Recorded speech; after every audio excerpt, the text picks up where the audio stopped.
Hello सांग मैंने जय श्री जगन्नाथ आपण मैंने केमती अच्छा आशा कर बहुत भल थे। ये मुझे भात बसई छुई आलू काटिक तो रखी ये फास्ट मुझे सीझेदेवी कहीं मो पाखे टाइम नहीं बहुत लेट हो गलानी। सकाल रुटी भजा कर मोर बस भात और तरकारी करदे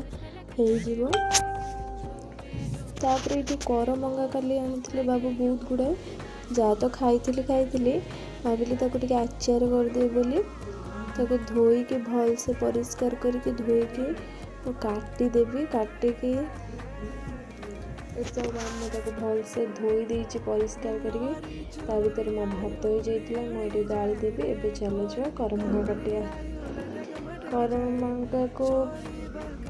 करमंगा को फास्ट ऊपर सिरा गुड़ा मुझे छड़ाई मुझे जानी एक्चुअली छिड़ा माने छड़ाती कि नहीं बाकी मो आइडिया करुँचे तो फास्ट टाइम भी कर